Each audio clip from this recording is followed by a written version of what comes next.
All right. What up, guys and girls? It is Bobby. And Sean. Coming back to you for you, Come back to you guys for another week's episode of the Cronus Cast. Apologies for that last week. Unfortunately, or maybe fortunately, I was working 24 last Saturday, so I was pretty burnt when I got home on Sunday. So apologies for that episode, for missing that week's episode. But this week's episode, as always, is brought to you guys by Paragon Recovery. Use the code Cronus for 15% off. And then for military or first responder, you can hit them up directly for an additional discount. As always, Paragon Recovery, highly recommended. I've been definitely relying on their night gain supplement to help me get to sleep at an early time. Yes. Been waking up at 3:30 to get ready for work, so getting to bed at 9 o'clock is kind of an adjustment for me. So I was going to get good night's sleep, wake up feeling refreshed, even though it's 3:30 in the morning, and then ready to get after my day as a doctor.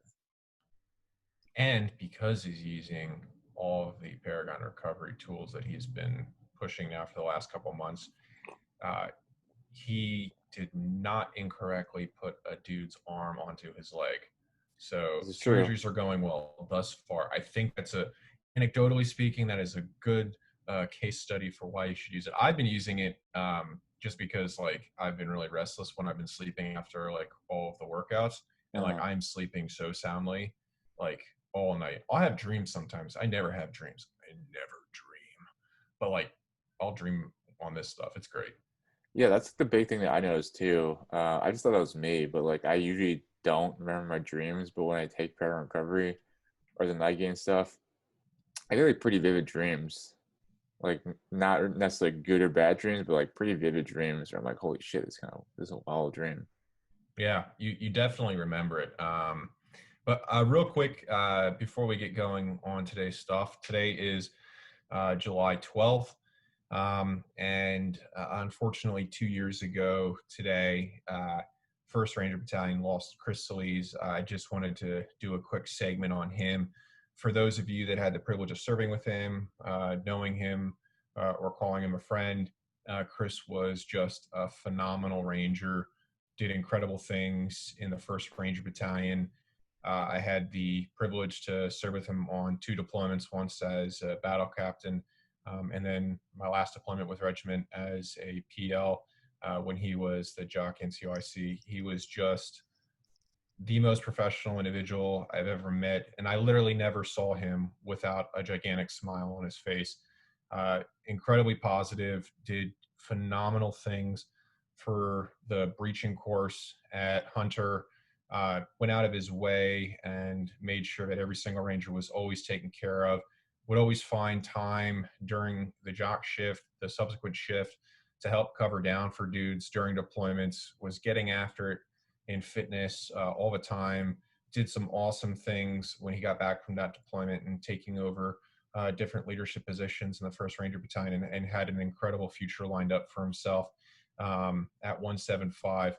And 2 years ago, on a mission, he paid the ultimate price and laid down his life for the Rangers and for the individuals that he was serving with. Just wanted to do a quick shout out to all those at 175 that served with him, all of the Rangers at the other battalions that had the privilege of serving with him and knowing him throughout his career. Just an absolutely phenomenal individual, and someone that each and every day, whenever I'm putting in hard work, or whenever I'm feeling down or out, I always just remember guys like Chris and what they've done for the United States, what they did for the organization, and it's it gets you through, and it gets me through some tough times. So just want to say that Chris is always in our hearts, and it was just a complete privilege to serve beside him, and he was an incredible Ranger. Yeah, rest in peace, Chris. I know we did a hero watch for him a couple years ago. I haven't put it back in the schedule in a while, so I'll put it back in for next week. So we'll do I'll put the Chris hero watch in for next week's programming. Yeah. Yeah. So shifting off, into kind of stuff that's been going along now in the world. What's it like up there in Seattle with with COVID and kind of seeing how the West Coast is just exploding, in different places that, at one time thought they were over this. It's weird. Being in the military hospital, we don't see too much of it. I don't see too much of it walking around. I mean, they, started requiring everybody wear masks out in public, but people don't always follow it. Being in the whole like the debates about like the political and like my rights, my freedom, my choice. But I don't know. I don't really notice too much of it. At the same time, though, one of my co-interns, her dad has been on a ventilator now for I think 3 weeks, and it's not looking very good for him. So it's still out there, and it's probably closer than most people think. I think most people, you might not directly know somebody that's affected by COVID, but you know somebody who is, but you will know somebody who's directly affected by it.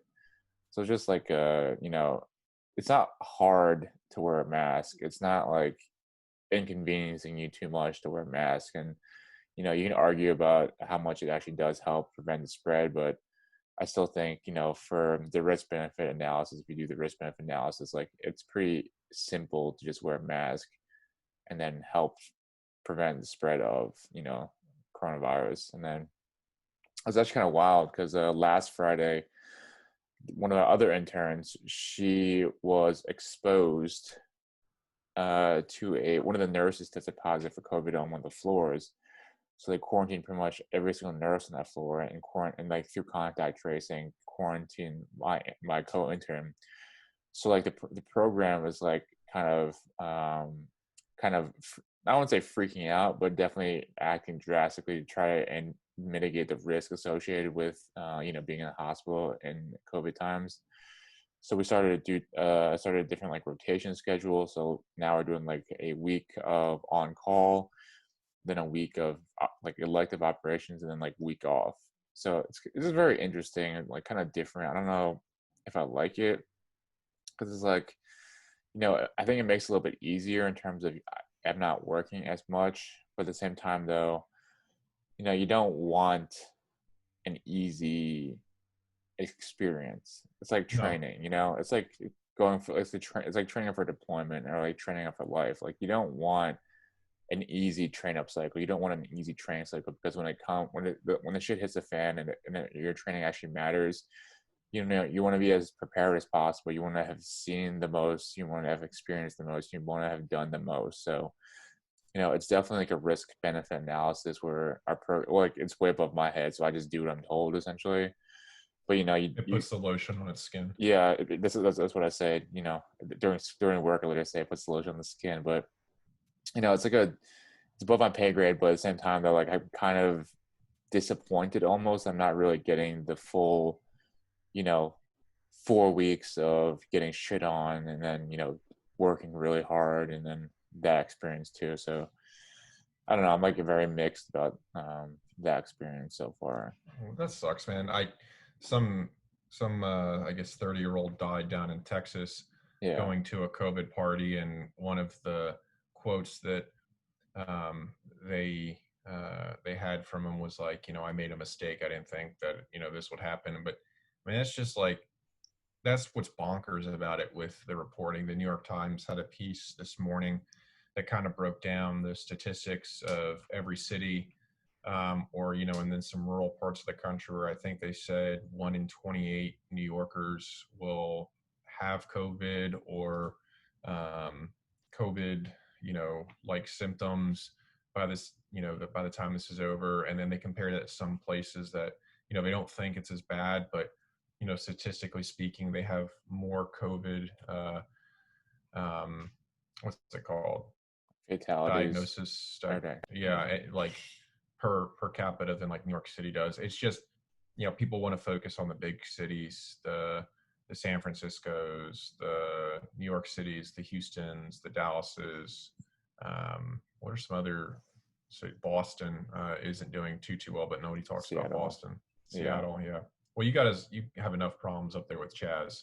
Oh yeah, that's another interesting discussion. But I'll talk about that after we finish up with this COVID segment. Dude, I'm I'll be honest, like I agree with the mask thing, like from the perspective of if we're all going to wear masks, then everything should be open. Like I think it's a little much to ask for people to wear masks 24/7 if you're limiting, a store to just 5 people per aisle kind of thing, like what Trader Joe's does. If dining is only, outside of the building, if gyms are still closed, like at some point it's like that, you talked about the cost benefit analysis of it. And I just don't like, sometimes I'm not sure that we're doing everything that we need to be doing right now. And then sometimes I think we're doing too much. I mean, I've been yelled at now weekly every single time I go and run in Central Park.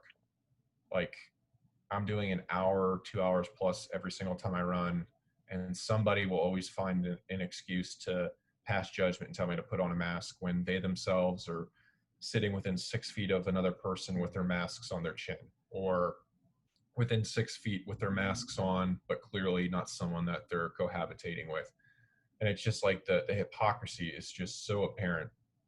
And it's so frustrating. Like I'm so sick and tired of it. Like going to Trader Joe's this morning and waiting like 35 minutes. And, they've got hours for senior citizens to go to Trader Joe's. And then they've created like this senior citizens line before you can even get into Trader Joe's. So it makes the line almost twice as long, because for every person that comes out, every other person that goes in is going to be whoever's in the senior line. Mm-hmm. It's like, well, if we're going to create like a designated shop appearing for them throughout the day, like if I'm scheduling when I'm coming here, I think they should schedule as well. Like otherwise get rid of the other line. It's just like that's a small kind of stuff that people say is, I'm sure, very trivial. But for, I think, a lot of Americans, it's like something worth talking about. Like what kind of concessions are we making in our daily lives that are going to have impacts for our generation long after these individuals are dead? Like 40, 50 years after the elderly community that we're, caring about right now, is gone. What kind of ramifications are we going to deal with? It's like, sure. But no one wants to have that conversation because you have to be honest saying that these people will die. Sure. And like, because no one wants to have that conversation, we're living in this like rosy painted picture than what's actually happening. Yeah. And then, I mean, like, you don't want to just write off a segment or group of people as saying like, oh, there's nothing that we could do at this point, So like I get both sides of it, but at the same time though, like in order, like you talk about like achieving herd immunity, like you have to, people need to be exposed to an extent for the virus to die out. And then we see what is happening right now, like because we're opening back up, people are going back to like normal business without the precautions in place. That just creates a second environment or like a new way for the virus to kind of reseed into the population. That's why they had the second wave. Yeah. Because we never killed it or like, put it down in the like lower numbers that it wouldn't like transmit back in the community. And so you kind of like half-ass the first wave, and like kind of flatten that curve. But then it didn't go down. So then when we start opening things up, people will start transmitting it again and just spread to like you see down in Houston, in Florida when they opened up maybe a little prematurely or didn't put enough, the same thing with that is like we're going to see some deaths just increase naturally from that. But like Donald Trump has been very angered by the increase in numbers of individuals that have been diagnosed with COVID. I would not, if I were him, I don't know why I would be taking that approach. Like we're doing more testing than any other country, sure. Like that's probably part of it too. But at the same time, the millions of more people that get diagnosed with it compared to the fraction of that are succumbing to that illness, all that does is then create a narrative that it was never as deadly or as dangerous. Like I get it, there's like parts of COVID that are still unknown. We don't have a cure. Like AstraZeneca and Oxford are working on theirs, and they're going like into phase 3, I think, soon here on a couple continents. But if it's not then as deadly, then I think that speaks more to the, did we go way overboard in this? Because if so many millions of people have COVID and it's no more deadly than the common flu, like, what are we going to do every other season now, just because this wasn't the flu that we'd prepared for in the last year or two, as we started identifying, because I think most flus have originated from the same like H1N1 strand that was the 1918 flu. Like somehow the genome sequence is, a mirror of that and an evolution of that. So just because we weren't prepared for this one, like what does that mean next year? Is this going to be like a regular flu season thing where we're all wearing masks if we don't specifically know exactly like what the symptoms are? I think it might set a dangerous precedent. I mean, but I think sometimes though, like America's kind of unique in the fact that nobody wears masks. Like if you go to Asia, like people wear masks out of like public decency. Like if you're feeling ill, like you wear masks, you don't spread the disease to whoever else is around you. Yeah. Which I feel like America should probably take a page from that book. But I think the biggest thing that, or biggest issue that could be solved is we had more testing, more reliable testing. Like if you knew that you have COVID, then you probably would be a little bit more cognizant of what you're doing and around who you're doing it with. And I think that's one. That's why was it like Taiwan or one of the Asian countries was so good about stopping it. Or like Hong Kong was really, or not Hong Kong, South Korea did a pretty good job with it because they had opened up widespread testing with like widespread contact tracing. So like if you tested positive, like they quarantined you at home. Like China did something similar too, where it's like, you don't know what you're preventing the spread of it if you don't know you have it. Well, I mean, it was like that nurse that was tested for Ebola a couple years ago, and then she broke her own house quarantine because she was like, "You can't tell me." And it's like, what kind of person would do that? There's no penalty. This is just like me throwing out things that I could think of that still might be variables with COVID-19. Like someone said, we're a multi-generational, 1 out of every 5 Americans live in a multi-generational, home. I don't know what that's like compared to the rest of the world. Does that have to do with the fact that, our housing is so much more expensive, that young people are moving out significantly later in life? So that's a factor. If the rest of the world is living on their own and they aren't living exposed to their parents, 20% of a population, I wonder what impact that would have on decreasing the spread. So now we're talking about the economic side of it. The other one too, that I for sure, without having to go and crunch numbers, that the United States leads the world on, is obesity. So Sure. that definitely cannot help. And the fact that we're not talking about it at the same time that we're talking about COVID is just creating this shield from the individuals that have underlying health conditions that are caused by them, that we just don't want to be, acknowledging or, somehow point the blame back at them. Not to say it's your fault you got COVID, but it's, hey, if you got the flu at any time and you're this overweight, your chances of succumbing to that illness are significantly higher. So that's the kind of stuff that, again, nobody talks about. I'm sure some fringe elements on both sides talk about that kind of stuff, but that should be a mainstream discussion. Our country is fat. What impact has that had on the spread of COVID, or at least if not the spread, the mortality rate? Oh yeah, sure, 100%.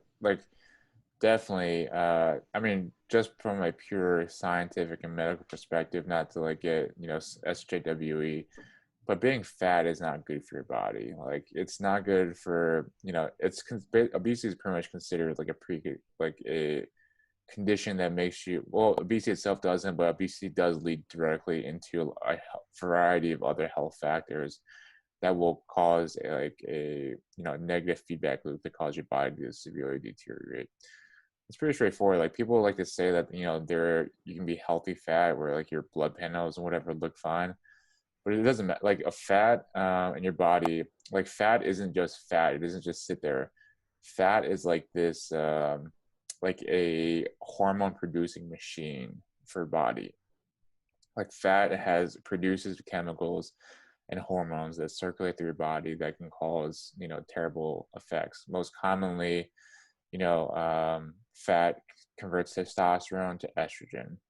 So if you talk about breast cancer, you talk about endometrial cancer, there is a direct, I would say, I don't know like the exact numbers and exact data, but like there's a direct correlation between how fat you are and the likelihood of you getting breast or endometrial cancer. I remember when I was on the gynecology service at the hospital, and like every person that we're treating for endometrial cancer, literally everybody was fat, you know. And then if you like look at people in the hospital that like get like really sick, they're almost always really fat. And it's not to say that like being fat is like going to, I mean, I don't know, I'm trying to go with there, but I know what you're trying to say, but like, so we constantly hear the argument that like you can be healthy fat, like you can be an avocado.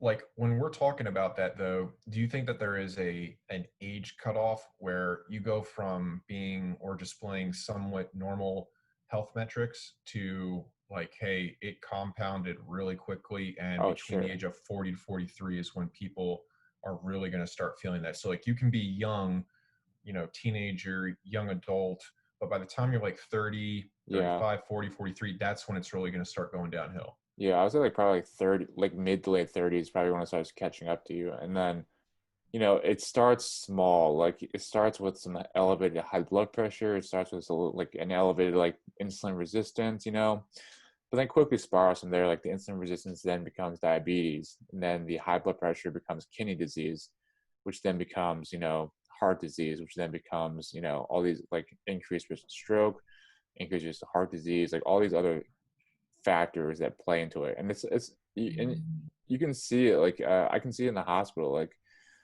it always starts as like one thing, and then if it doesn't get done, like doesn't get addressed, like the people just want to go, take the pill and just fix it with the pill. Like people get high blood pressure, they take a high blood pressure pill without actually addressing why they have high blood pressure, So or they that's my start next getting, question. yeah. Like you talk about the pills, because like people, I mean, it's like it in fitness. Like a fit person too doesn't want to sometimes finish a workout, or they'll take shortcuts, in every gym and not completing a workout. So I'm not saying that overweight people are at all the only ones that take shortcuts, but because of the amount of pills that we have in medicine now for everything, and it's like if you take one pill, you're gonna get a second pill. Do you think because of the abundance of pills that people don't take the proper steps to curb bad habits, because it's just like, oh, whatever, I've got this new pill today, I'm just going to continue doing what I'm doing because the doctor says the pill is going to be good for me for a couple years. Sure. And I think, yeah, that's definitely a part of it. I think a lot of people are just, and maybe like that from a healthcare perspective, we don't really necessarily, tell people the honest truth. Like, hey, like if you keep going on this path, like you're going to die. Like I was listening to one of Joe Rogan's recent podcasts this past weekend. He had somebody like a naturalist, and he said they're talking about the food system in America, and it's like, the food supply system in America is kind of fucked up, and that's probably contributes to obesity. But what do we do for the obesity crisis? We just give people bariatric surgery. We just give somebody like a like a medical cure for their obesity without actually addressing the underlying conditions. Now, not to say that like bariatric surgery isn't a good surgery. Like I think that bariatric surgery is probably is extremely beneficial in people that are like, probably like 50 or just 60s or over years of obesity, like having years of obesity where they honestly like physically can't really work out or can't really, lose that weight. And this I think has a lot really good effects in people that are like elderly or people that are older that, whose bodies literally are like destroyed by being fat. They probably can't lose that weight, but this kind of gives them that jump start to lose that weight. Then you talk about like someone that's like 20 years old, like that has to go on like bariatric surgery that changes their, anatomy for life. It's like, are we really doing the right thing here from a medical perspective by giving people this surgery? Like, are we really doing the right thing and giving them the best, results for it? Because there's also cases of like, I'm sure I'm going to see it more often now after like sleeves.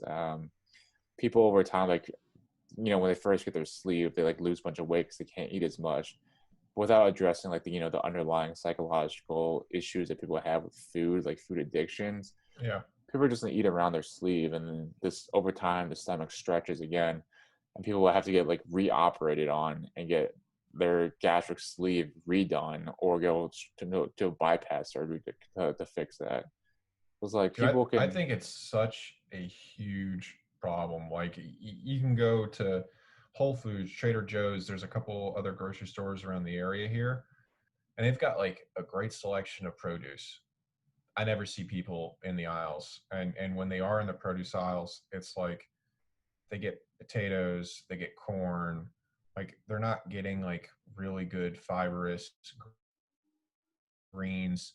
And I think when we talk about like some of the obesity related, uh, starters for what you were saying, like psychological issues, it's like if you're gonna, if the health insurance industry were to change to say, okay, instead of being prescribed brand X for diet suppression or whatever the diet drugs do now, like you're going to have $75 a week to spend at a grocery store on these 10 items. Mhm. And so like they develop a system by which they create meal plans for these people. So these people are feeling full. They know what they're shopping for. I've watched like My 600-Pound Life, I don't know how many times. And everyone's diet always breaks. And then whenever they go shopping, though, it's just like, oh, I was told that I have to have like no carbs for this meal, or I like they just tell them like these basic macros without teaching them any of the food sciences that go into it or giving them a cookbook. Like that's the most basic thing. You can get a $15 cookbook for like plant-based foods. Like why isn't that something that doctor is handing out to say, hey, look up the recipes in here, I guarantee you'll be satisfied with a basic meal, and then walk away. So these people are just they're eating like shit. It's like they're just eating bread and water. They're not going to be healthy. Yeah, I do. I will say that one of my maybe guilty pleasures is I when we go to Costco to like get our our food for the week or 2 weeks.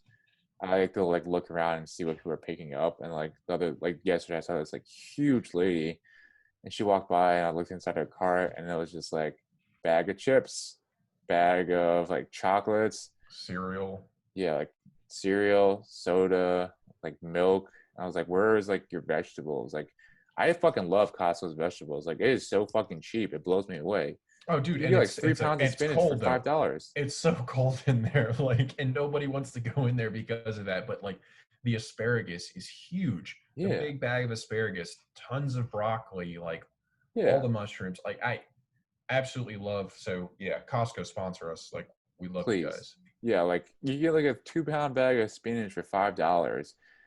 Like, I guarantee you, if you ate spinach for every meal, you probably wouldn't even finish that bag in a week. You probably No, won't, you have a hard time finishing that bag for one bag. You can get like, like 2 pounds of broccoli for like $6, something like that. Like, it's just like it blows my mind like how much. I mean, but like you know, Costco also is smart in that they know that they have a much better price margin on the processed stuff. So they also know that. oh I my think that god, they prey yeah.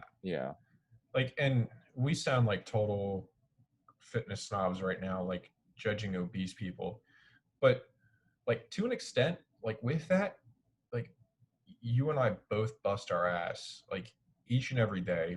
We go out of our way to make sure that we're eating healthy and clean. So it's like I think some people also get angered when they hear people being critical of like the overweight community, because we'll have anecdotal examples of an individual being overweight because of like a thyroid issue. Like yeah, that is that's such very a small rare. percentage of those like problems, but because it's like it exists, then it's like you can't ask what the cause is for the symptom. But like I loved going to Costco in Colorado Springs. There were so many aisles that I didn't even go through because it's all Exactly. processed food. But Yeah. that's where everyone goes, and you can get like a box of 10 pizzas for like 15 or $20. Like that's great, but you're going to be hungry again within 45 minutes of finishing whatever slice allotment you have. Yeah, it's because we're privileged, Sean, and we would be definitely be shamed for being fit privileged. Yeah, fit privilege is it's a real thing. I think it's awful though. Like everybody knows that like when you put in the work, and that's the other thing, people will make excuses if you're fit, like, oh, you're on steroids. I wish Oh, you hate the food that you eat. I don't. I have cheat meals all the time. Like, I could eat way less bread, but for the amount of running I'm doing, I've done like the analysis, like, all right, I need this many carbs a day given how many hours I'm putting into my cardio. So like that's the kind of stuff that like you find and you can balance, and you can go and find out, like, if I want some more sugar in my meal plan, like I'll just go eat fruit, because like a couple clementines will fill me up way more than like a half glass of orange juice. Sure. Yeah, So and I like, think from the healthcare perspective too, I do think that, healthcare has done a terrible job with educating people on diet and nutrition. But I think a lot of it stems from the fact that like doctors themselves don't really know that much about diet and nutrition. well, you said in yourself at school, what do they do? Like a not even a semester class, or it was dedicated to 1 3 hour block? We had like a 3 hour block on nutrition, and it was just like, this is a gram of fat gives you 9 calories, a gram of protein gives you this amount of calories.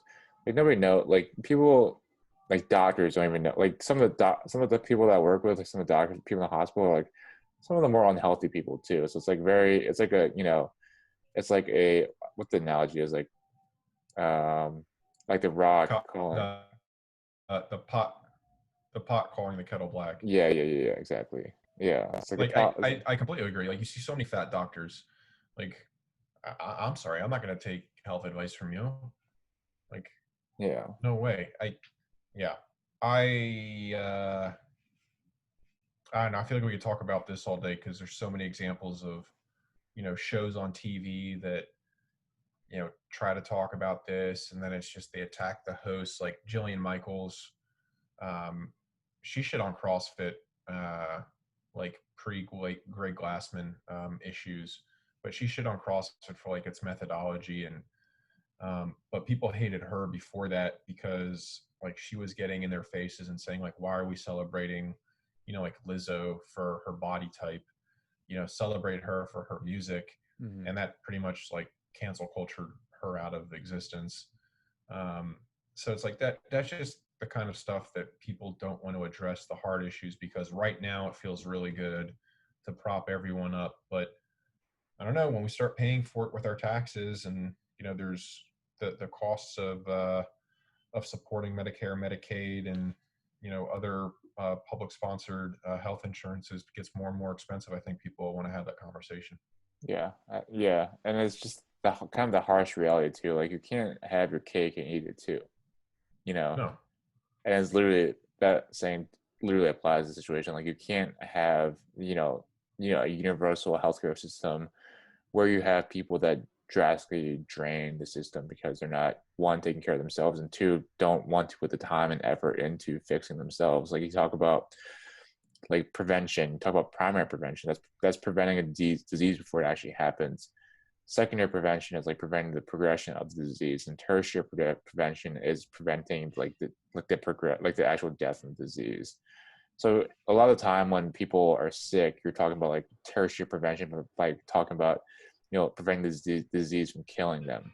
What we should be talking about is like primary prevention by preventing disease from even occurring in the first place, and that starts with lifestyle, like dietary, like all these other things that we know the answer, like what the answer is. Like you shouldn't eat a fucking bar of chocolate.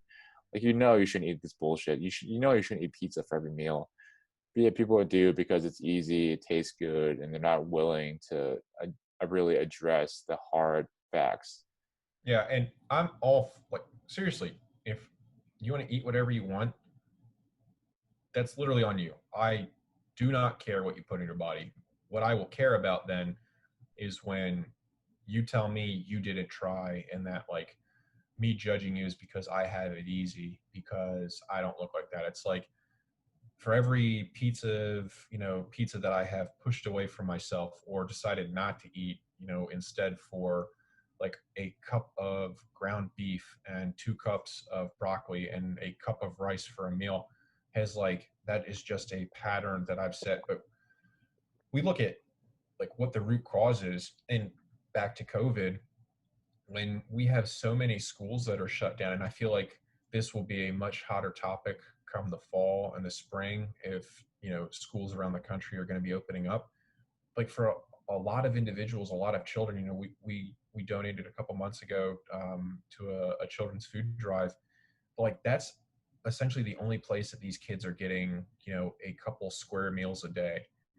And if the food there can't be really regulated and ensuring that they're getting a healthy balance, then if they're either not eating when they're at home or they're eating at home, it's probably more likely processed food. And so now in 10 or 15 years, because of this, are we going to start seeing increases in obesity as a result of COVID shutting down schools and the food programs that so many children rely on? I mean, that's just like, here's another problem, as if 2020 wasn't bad enough that we have to consider for, the next couple decades as a result. What kind of society are we creating from a health perspective with obesity on the rise?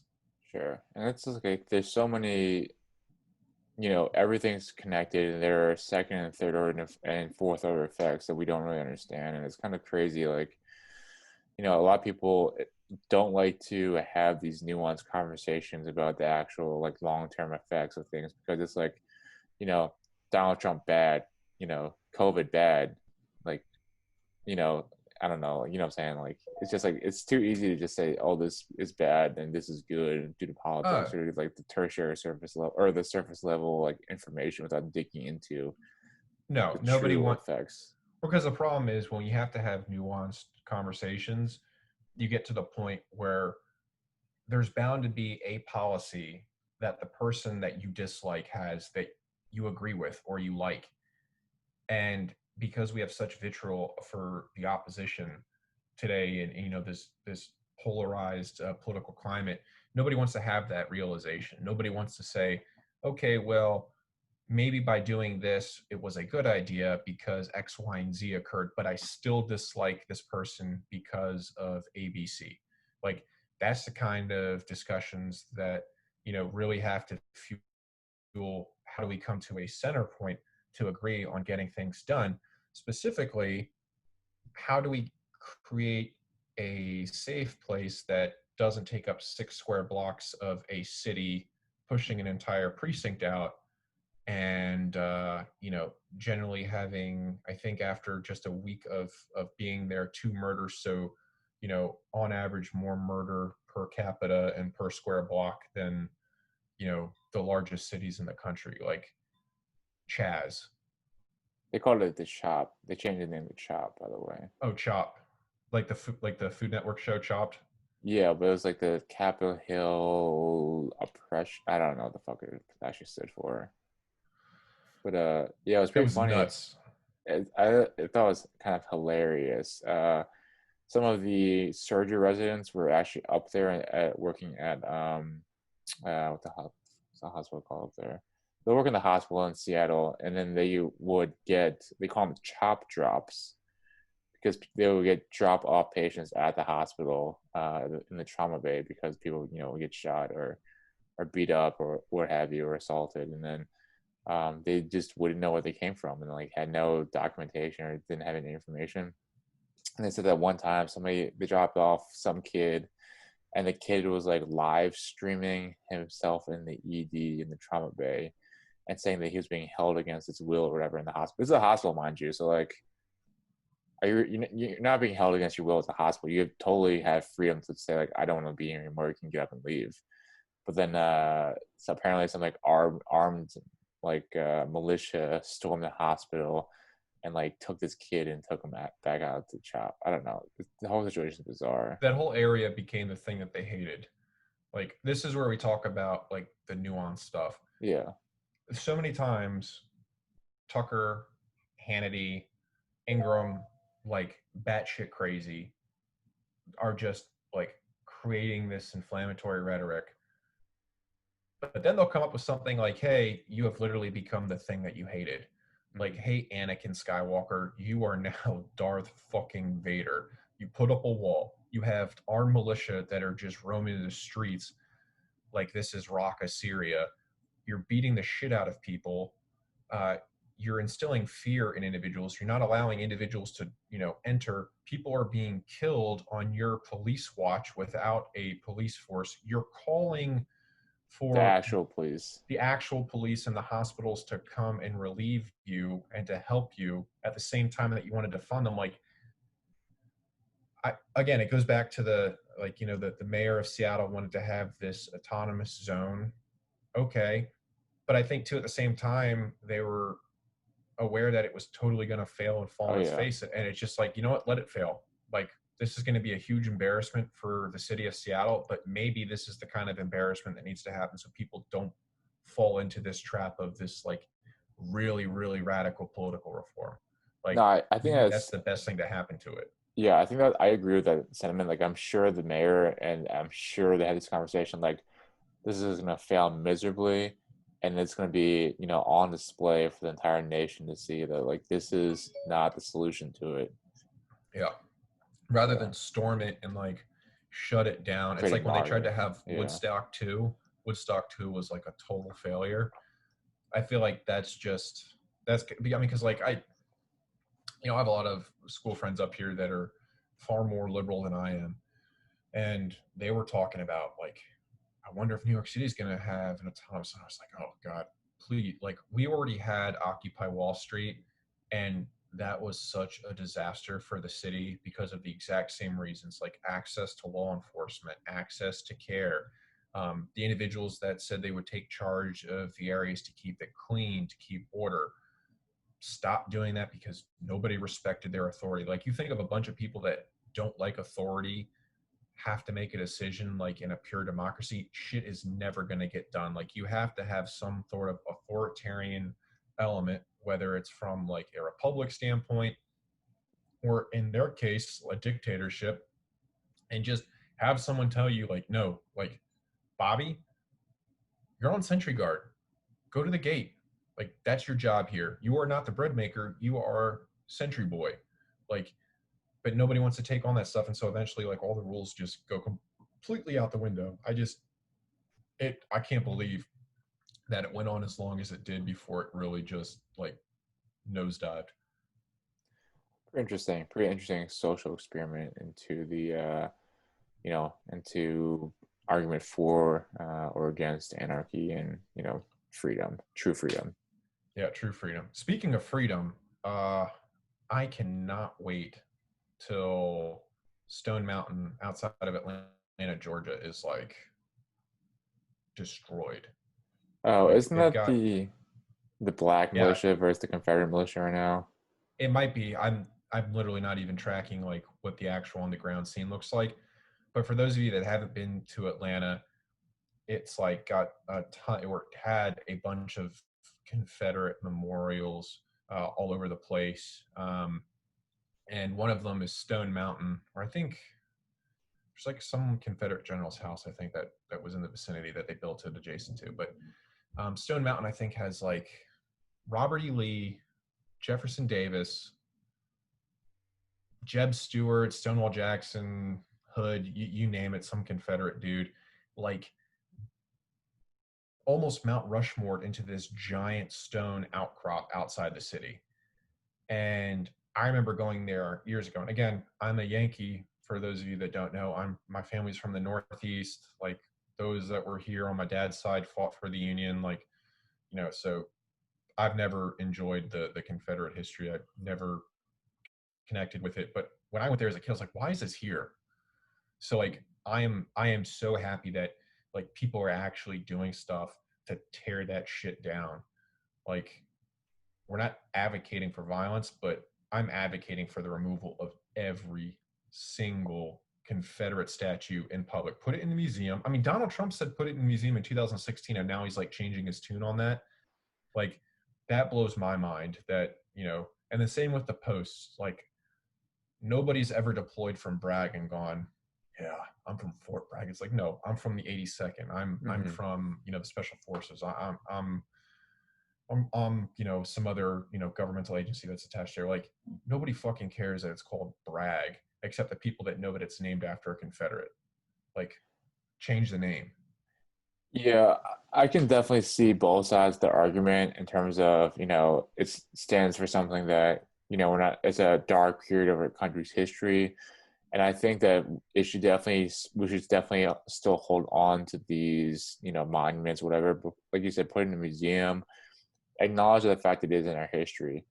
But like by taking these down, then like it raises the question of where do you draw the line? And I think that is a tool or a strategy used by maybe the radical left about how it is the slow destruction or the removal or wiping of Sure, America's history. And that sure. is where I kind of Yeah, struggle with, because I mean Nancy it's straight Pelosi hasn't from, given a good answer. Joe Biden hasn't given a good answer. Chuck Schumer hasn't given a good answer. Like nobody's giving. Again, it's that honest answer. It's the hey, like we're addressing it with the Confederacy right now. Are there presidents that we have to look at? Woodrow Wilson being like a segregationist, like Andrew Jackson. I know the ruling just came out for the Supreme Court for looking at Oklahoma and how much of that land actually belongs to the native peoples. Like that's the kind of conversation that you take to the next level. But for people to not like want to focus on the here and now and avoid answering the questions, like again, it's just poor politics and it's like a huge lack of a backbone in for fear of this like cancel retaliatory culture that we're living in. yeah, I think that's where I struggle, I think the most with. It's just like, I mean, if you talk about kind of how like communism or like starts, it's like you talk about 1984 Animal Farm. It starts by taking away the monuments, rewriting the history books, not teaching the history, and kind of whitewashing or just taking away everything. And that's how I started kind of in China. Like I feel kind of strongly about what's going on, kind of the radical left, and what's been going on with this side, because it's the slow and incremental degradation or the slow and incremental change that is how you get, like, because everyone thinks like, oh, we'll never become like have a communist government in America, but it's like I'm sure that's what people thought in China too in the 1910s. I'm sure that's what people thought in Russia in the 1800s. But it's that slow changing of the cultural norms and history that is how you get to that point. So I don't think we're ever going to get there because if you look at China and you look at Russia, both of those modern communist empires rose out of the ashes of a world war, where you had the White and the Red Army after World War One. You had in China like a completely depleted force because of Japan's invasion and the military having to focus on that. Same with Korea. So like I think the US is not going to get to the point where we can't maintain a like a central law and order that I think unless that was completely eroded by like a total revolution, we're never going to get to an actual communist state. We can get more. I'm sure we'll get more liberal, but I don't ever think we're going to get to the point that we completely tear down the pillars of the democracy that we've established here. But you see, but that's like the talking heads make that point of like, the political system has failed us. It's time for a revolution. Like, and I think you could use COVID as a perfect example of creating the political, social, and unrest that kind of creates a breeding ground that allows like revolution or rebellion to take place. Like, if I think, if COVID didn't happen, I'm pretty sure that, the George Floyd thing probably wouldn't have been sparked. It seems, or like CHAZ in Seattle. Like, I don't think that would have happened if, we weren't in these times where people are already pissed off at the government. People are seeing that, the government has nothing to help out the common man, where they have, the government instead is bailing out these huge corporations, like Oh God, it has the time and time report on that again. was awful. And it's just like, I think that there's so much animosity or distrust in the government right now amongst, the common people or like the average citizen that, they're just pissed off, they're angry, they want to do something about it. And the way they see it is that this government is not representative of them. Like, they don't believe in the government is able to take care of them. And this is how it starts, with the common man rising up. And, in China, how it started by, or in Russia, like taking the proletariat the proletariat rising up and taking the bourgeoisie, dragging them in the streets and shooting them, and I think that it's far away from getting to that point, but it is a slow and incremental degradation of the American ideals, that what makes us Americans an ideal of freedom. Yeah. It's that slow degradation that you don't really notice until you look at what's going on and think, like we're not too far steps removed away from that. Like you have police like not showing up to do their jobs.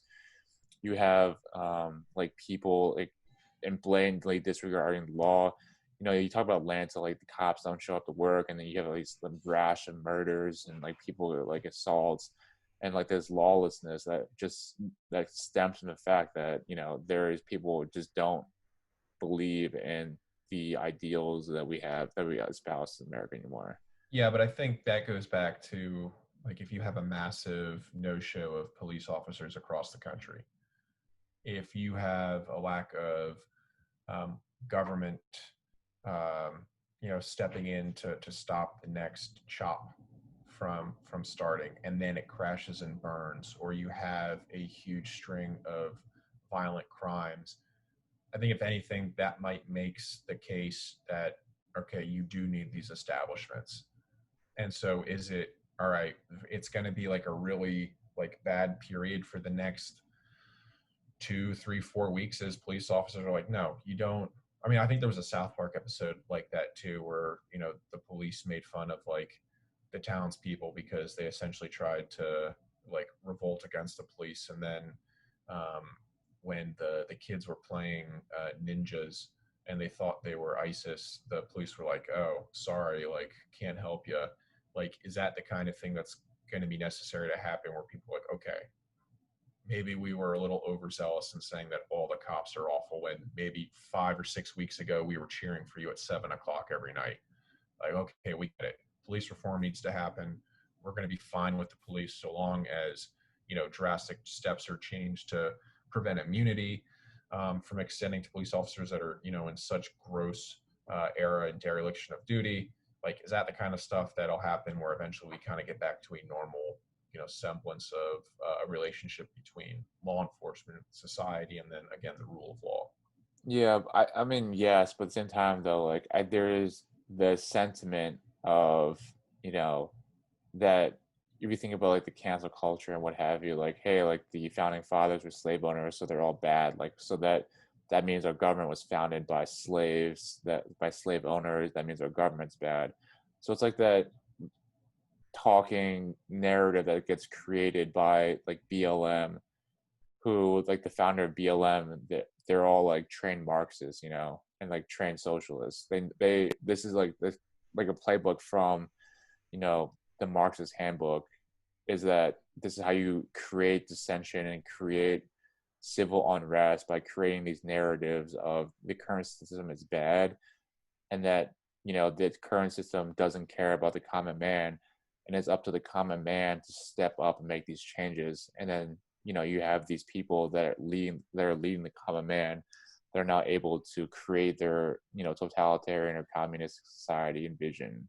Yeah, but to push back on that, we've got now a century's worth of examples of countries that have tried to do it. The United States, I think, who was the dude that did it? Not Babeuf. It was a French dude that got killed. Somebody tried to come and start like a communist commune in the middle of the United States, and I think he was from Scotland. And it was like a total and utter failure. Like it was maybe in Kansas or Indiana, one of those whatever middle states. Sure, but like people aren't taught Like, this history though. They don't know that this is a blatant failure. Like people, don't think or aren't taught this in school, or don't have the, wherewithal or the critical thinking to realize this is a bad idea. And it's very simple for like young like kids who are like 18, 20 years old, fresh out of high school. They're angry at the world, they're angry at the government, they're angry at society because they graduated high school, they don't have a job because the government is bailing out corporations, doesn't care about them. It's just like it's a very slippery slope, is the point I'm trying to make, that that that people are able to prey on civil like distrust and prey on anger and make very rash decisions and create an environment where, you know, anger is able to expel into the streets and then cause, you know, chaos. And that's how it starts, you know? Yeah, but you know, again, we look at um, all those examples from history where it started for, you know, like good reasons, and if people aren't being taught history, we still have, you know, contemporary examples between North Korea, Venezuela, China, and people can be as like positive as they want, like, oh, it's not going to happen here. But it's like as soon as you point to examples in the United States where even on a small scale people tried to do that, I just think it's going to, like, I don't even think the liberal media would allow that kind of discussion to happen. It'll exist on, you know, the Instagram and Twitters of the world, but I just don't see it playing out as aggressively. No, but it's like maybe not in the next election cycle or the next two election cycles, but, you know, in 20, 30 years down the line, you know, what's to say that we won't get closer and closer to that reality, you know? And it's not like, I'm not saying that it's going to happen tomorrow where, you know, you're going to have like people in the streets, like dragging people out and shooting them and calling them, you know, educated and or what have you. But, you know, is that slow degradation and destruction of American ideals, of the Constitution, of, you know, things that our country is founded upon, that people will try to start chipping away at. And Yeah. we've already seen that kind of with like BLM saying, people saying that, like, you know, the founding fathers were slave owners. They were bad people because they were slave owners, you know, and then that why. So like what, so that might, like, I would feel that, like, so we go to that, that's kind of like, I think the go-to, you know, thing that a lot of conservatives, for instance, like, you know, Kayleigh McEnany is, you know, the talking head for the president, brings that kind of stuff up. I would say like that is the extreme. I think what that conversation does more so from, like, you know, example, a law school perspective is the bar, when people look at, you know, pass rates for, um, what is it? Black, Indigenous, people of color, I think is like the new, like, politically correct, or the new formalized to way to address individuals that aren't just white. That white students have like a 64% chance of passing the bar on the first time more than, you know, a Black, Indigenous person of color.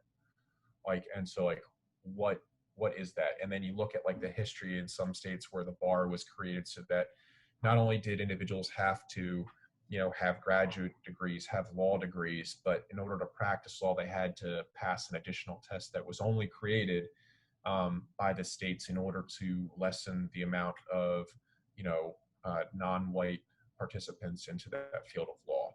So while it's not the exact same example, I think it's just showing how there are very clear, you know, historical examples of, while we think things are good and why they were started, there were individuals that, you know, were facing this negative, desperate impact from that exact legislation. And because it had just such an inherently negative, evil purpose. And so that's the stuff that will change. I don't think it's going to be the, you know, like fear mongering that the right wing media you'll hear on the news, where they want to cut off George Washington's head, or they want to pull down Hamilton off of Disney, which is like been probably one of the best performing Broadway shows in history.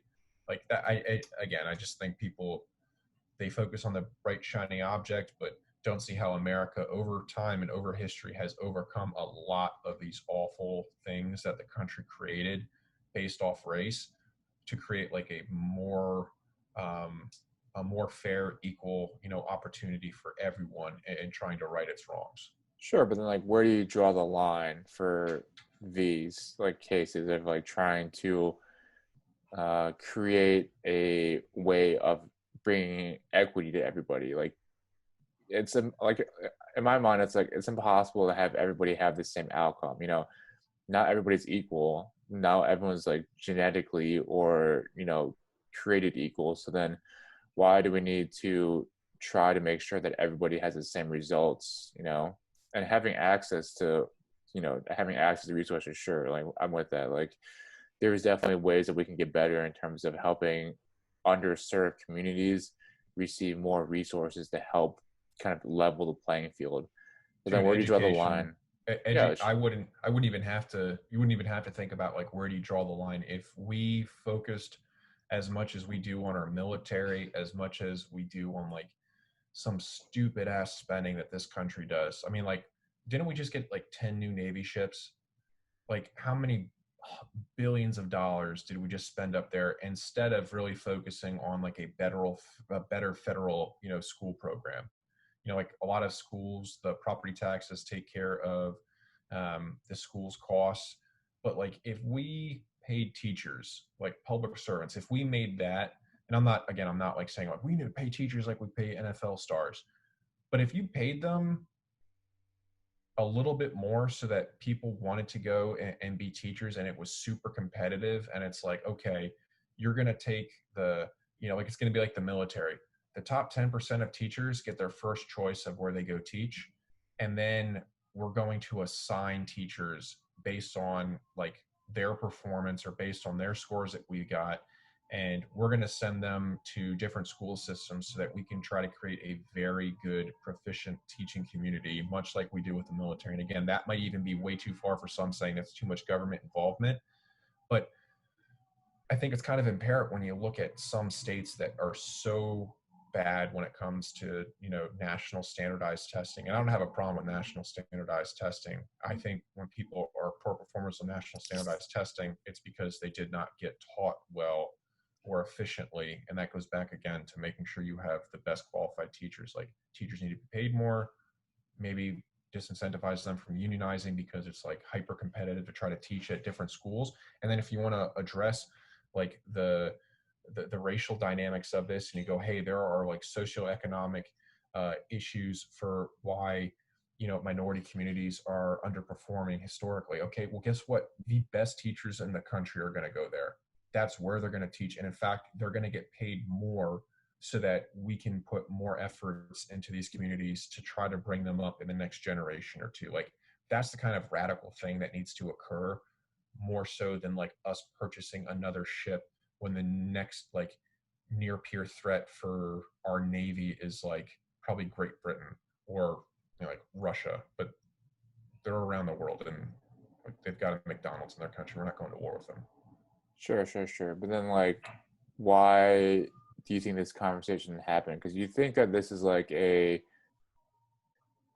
of a, I guess, more progressive initiative to push, right? Well, it'd be way more. It'd be like more government control. It's not happening because of federalism, because one of the things that you look at, Article 1 of the Constitution, it says, it really specifies, essentially any and all of the enumerated powers that the Congress has.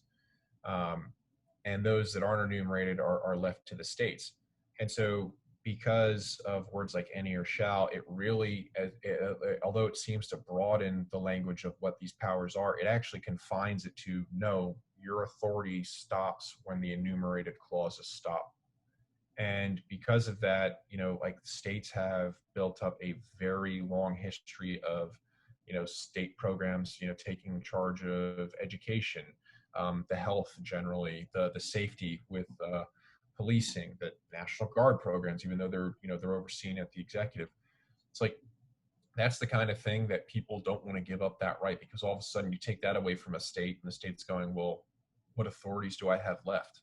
If we have a national health program, I mean, King v.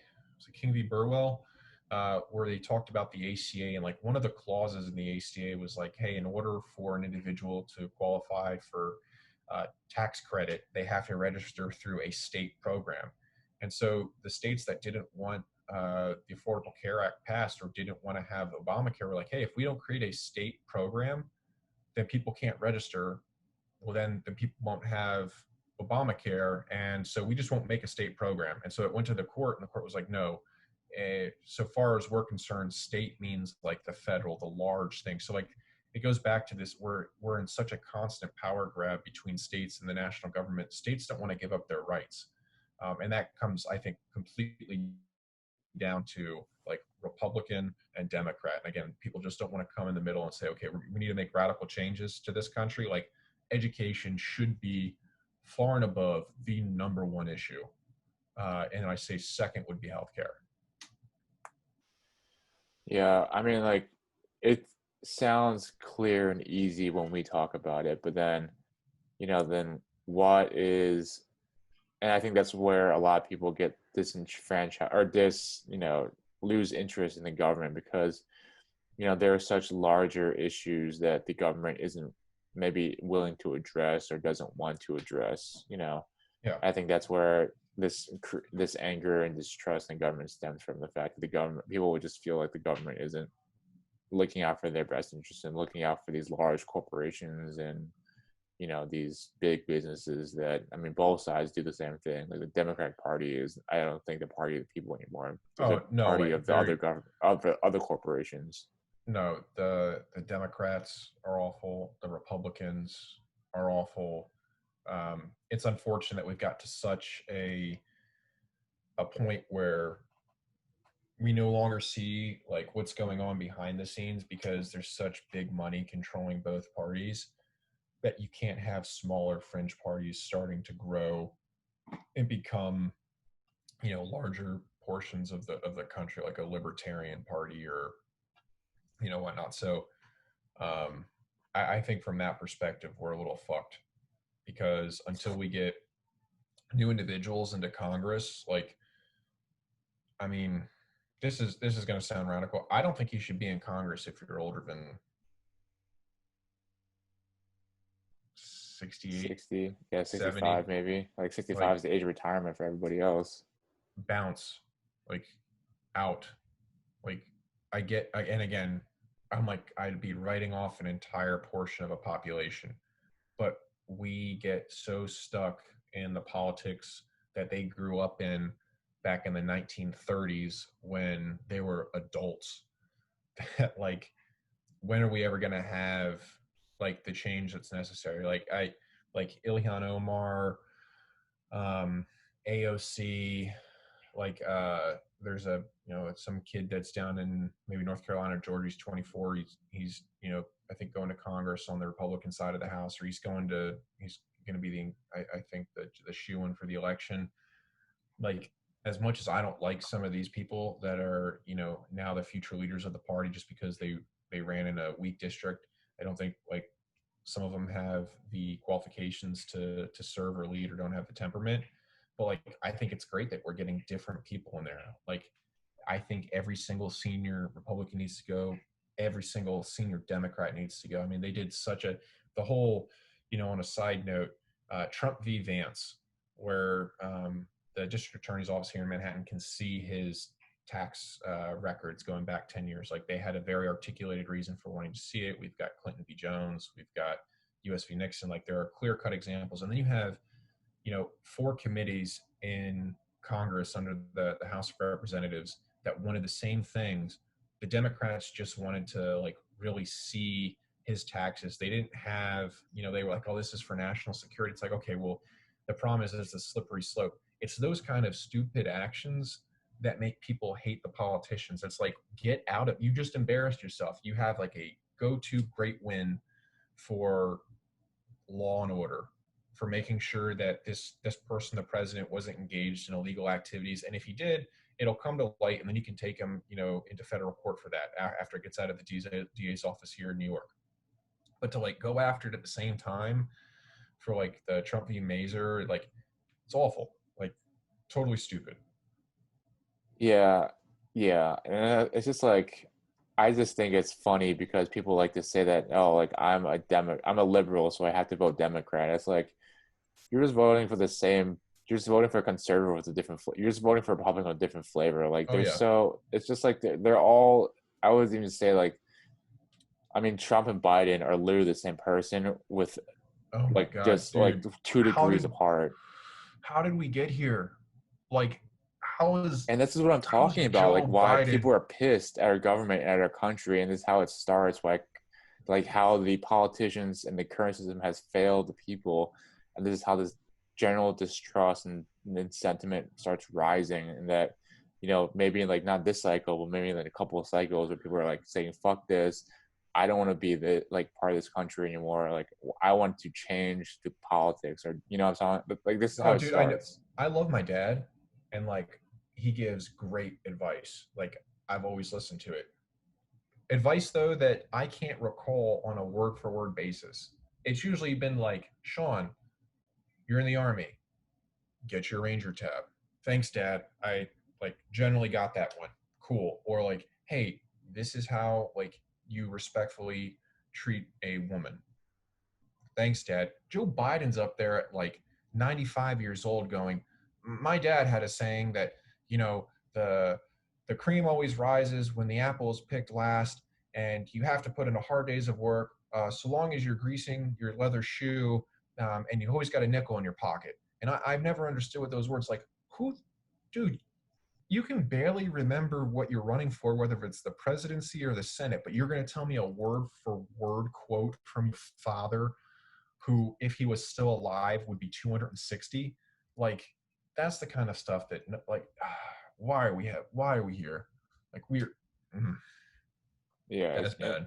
yeah, it's just like it just blows my mind that like both parties like pretty much generally speaking failing the American people by with these two candidates. Like you have Biden, who is, you know, never who has changed position on so many critical issues. Like didn't Biden like believe in segregation of buses at one point in time? And it's just like, He had some, foot and mouth syndrome back in the yeah, day. I mean, but seriously, here's the thing: like, you should be able to judge someone off of their children, off their adult children, not like their, you can't go after Trump, President Trump's son. I don't even know what his name is, but the Junior. eldest, not no, no, not Junior. Junior's like 40 years old, and again, cat backs at 315. So, like, I'll judge him for his deadlift, but like Joe Biden's son, who had no, energy background, getting paid by Burisma over in the Ukraine, getting kicked out of the Navy for pissing hot for cocaine, uh, essentially, I think getting into law school and getting sent on a deployment specifically because of his father, so he could have like that. I think in the future political resume to fall back on if he wanted to go into politics as a veteran. Like that is a huge red flag. Like if you have a poor record as a politician and then your record in your house is even worse, like that's awful. President Trump, draft dodger, like bunker boy. Like the fact that people look at him as being a tough guy blows my mind. If that dude was so uh hurt and damaged that he couldn't even, put his name down in the draft because of his plantar fasciitis, but he's going to go and golf thousands of holes in his lifetime and claim to be this like elite athlete when he was in high school and college, like get the fuck out of here. And your kids are trash. Like that's the kind of thing that people should be able to talk about and judge at the same time, but we don't. And it's just like that's how we get these societal just stagnated, we're fine with, as is, we're not talking about that because it's not the problem. It's like, no, that is the huge problem. Like if your kids suck, you suck. Like everyone does it too. Like when you play little league ball and people are like, God, yeah, Joanne and Terry have a shitty kid. Like Alex is awful on the field. And Alex is a dick. Did you see him bite that kid? Yeah.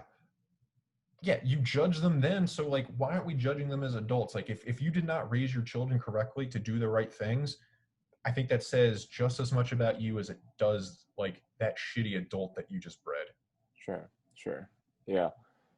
And I think that, you know, that a lot of politics, and I think that's where my kind of not really sentiment, but kind of like my taste on this situation comes from. Is just like the American, like the political system in America has gotten so far away from, you know, taking like care of us and taking care of the common people, and instead of just focusing more on deepening their pockets, increasing their influence, increasing their power, making sure that the party, you know, is what stays, and the party, you know, is able to further itself. It's just like, Well, Eric Trump just got on. Speaking of again kids embarrassing their parents, Eric Trump and his wife just like put out a robocall for like making sure you register for mail-in ballots. After like how many weeks are we dealing with President Trump talking about mail-in ballots being his downfall in this next election because it's going to ruin the electoral landscape? Like we're fucked. We are so fucked. Yeah. What else do we want to talk about? Shift gears. Anything else?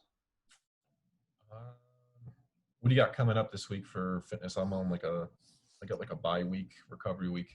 I don't have fitness during the week. Essentially, I wake up at 3:30 in the morning, come home around 6 o'clock, 7 o'clock at night. So I just don't really do much during the week, and then maybe get like a quick pump in.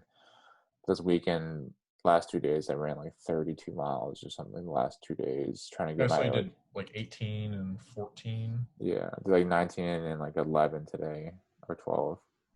But Nice. the wildlife at Fort Lewis. I saw a bear yesterday on my run. Oh yeah. That was pretty wild. And I was like, 'cause I was running and I was like, what the fuck is that? That was like a big ass like black like dog or something in Look the at that woods. dog. I was like, well, that's a huge dog. And then I was like, wait, that's a fucking bear. I was like 100 meters in front of me. I was like, nope. Turned around and ran back the way I came. You And didn't then like, today I was running. I saw like some fox cubs. It's pretty cool. I don't know if they're dude. maybe fox, but they were like brown. Are fox cubs like brown? Or some kind of canine. So I was like, is it still wolf cubs? Are these wolf cubs that I'm running? Do they have wolves up Probably. here? I bet they're probably foxes. I would guess foxes. I don't know. But it's I sketching me out a little bit seeing all this wildlife now. I'm just like, ooh, last thing I want is to fucking run and get snatched by like a mountain lion. oh, dude, I do not want to fuck with mountain lions or cougars or any of that kind of stuff. Like, Yeah. Or um, bears. dude, I on one of my missions, there's a lot of assets that give you like situational awareness, and someone's like, there's like a big ass dog next to the patrol. And I'm like, big ass dog, like what? And they're like, that's a fucking bear. Like, there's a bear there. We're walking in the middle of the night, quiet as fuck, going, shut up, there's a bear. Shut up. There's a fucking bear. And you're like, oh my God. Like, you forget that wildlife is out there. Oh yeah. Uh, but Afghanistan had huge dogs too. Like, Mm-hmm. in the South, there were like Bear packs of dogs. like, Yeah. yeah, like 12 to 20 of them just like running across the countryside. And you're like, I pray that there's not a human just out there like lollygagging because that dude's dead. Those dogs are gonna rip him apart. Yeah, I remember. I do remember some of those, like seeing those, like the Afghan dogs are fucking. I don't know what they're bred with or how they're bred, but they're like massive, like They're huge. They're like massive. 150 pounds. Yeah, Like that's one of those ones where it's like I liked our Belgian Mal, but he's not winning that fight. That no, definitely not. that Afghan dog is just gonna put a paw to him and be like, It's take like a seat. bear. I Yeah. remember seeing something. It's like bears. I was like, holy shit, this dog is a fucking bear dog. Yeah. Oh man. Yeah, well, that sucks that you can't get the workouts in during the weeks. Looks like you're gonna be that doctor that we talk shit on here in about a year from now. Let's see. The garage gym is actually pretty much done at this point. It is a sick setup. I fucking love the gym Oh, that I have in the garage. I showed Meg. I was so fucking jealous. I was like, oh, I got fucking parallel bars, and that's my and a TRX doorstop. Oh, sweet. Yeah, so Yeah, sweet. Fucking wasting away here. it's great. I love. It is great feeling being able to come home and just work out and like not really like and that I can like do pretty much everything. The only thing I don't have is like rings I can do muscle ups on. Besides that, I have a rack, I have a bench, I have a box, I have 400 pounds of bumpers. I want to say, yeah, I think like 400 pounds of bumpers, like dumbbells, kettlebells, pretty much everything you need to do any functional fitness workout. Mine is like a rower. I just haven't a rower yet. I can't wait for my classes to end. I've got a final next week, and I got my final classes this week. So like I have my evenings back where I can like do a small, like I haven't lifted weights in over a month and a half. It's just been like straight cardio and just not had time to where I have no time. It's like I wake up like my weekends now. I'm waking up at 4:20 to get my really long brick workout in and my run workouts, just so like the rest of the day I can catch up on schoolwork and work for my internship. So yeah, it's a good point about like you have to make time for things that are important to you. what you're training for, like we get this question all the time again, and like I feel like we're fucking broken record with it. If you're training for Ranger School, do stuff that they do at Ranger School. Body weight, lift like whatever, some weights, get really good at cardio. It's like I hate the way my upper body is looking right now, but I'm training for a specific event. So like what is that trade-off? Do I want to suck at the events that I'm going to be doing, or do I want to like whatever, my focus has to be cardio today because that's exactly what I've signed up for. It's like it's like if you're going to go run an ultra and you have an opportunity to do one workout in that day, you're not going to be like, oh, you know what, I really think bodybuilding is going to be a good fucking trade-off for me today. Like nobody thinks like that. Like be mature. I do. Although I will say I do. Will just lift weights some days. God damn it, Bobby. I started hating how I looked just by running. I was like skinny, I had no like muscle definition. Like my traps are gone, my arms are gone. Yeah, I'm back now. I'm like 208 to 210 from like being around 220, 225, and like my legs are thinner, my arms are nah. Yeah, I got called an animal today. Speaking of which, I got called an animal today. Like middle of the morning, it was 5:20, and there's only two bikers in Central Park, and like they're coming at me, and like I'm waiting to cut behind them to get on the running portion of the trip, and the guy flies by. The woman that he's with is going like incredibly slow, but as soon as she's passing, I literally just draft in behind her. And as I'm getting closer, she like throws up her hand and she's like, don't get so close to me. And I like naturally was not even thinking because I'm like 5 minutes into my run. I just went like, fuck off. Dude. Freaked out, like turned around, was like, you're a douchebag, fuck you, oh my God. And then she's screaming up to her husband, he told me to fuck myself. I'm like, wait, I didn't say that. Like, I said to fuck off. Like, I promise you I would not have taken, like, I'll take it to a next level. Like, I'm going to win whatever verbal diarrhea contest we're going to have. But I wouldn't start there. That's where, like, maybe the next one would go. Right. And she's turning around and be like, you're disgusting. Like, how dare you? And then she ended it with, you're an animal. I was like, oh, well, thanks. Like, I thought you were saying animal in a good sense. Like you're an animal. Like oh, running, no. like drafted behind her. Bad sense. Like, you're an animal in the bad sense. But I took it as the good way. Like, that, thank you. Like, if she really wanted to get under my skin, she could have been like, you skinny bitch. I would have been like, I would have been done.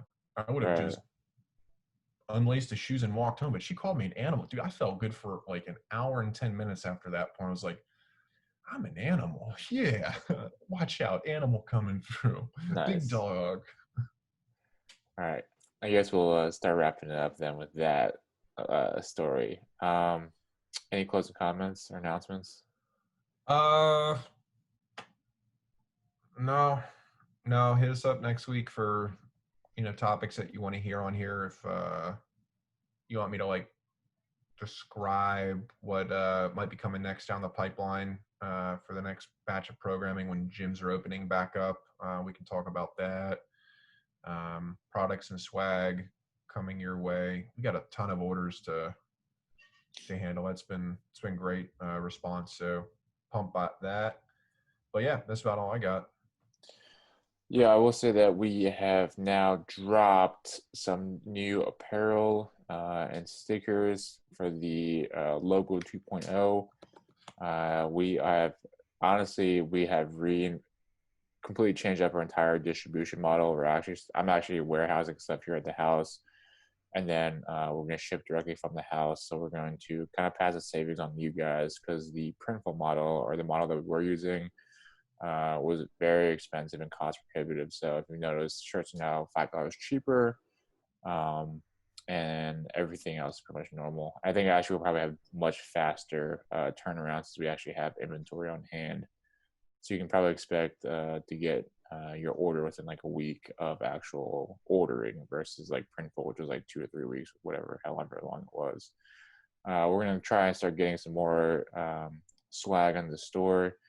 We're looking at doing some aluminum cups, maybe some flags, more different types of stickers. So just stay tuned, and we will get stuff into the store and let you guys know as we get going. Oh yeah.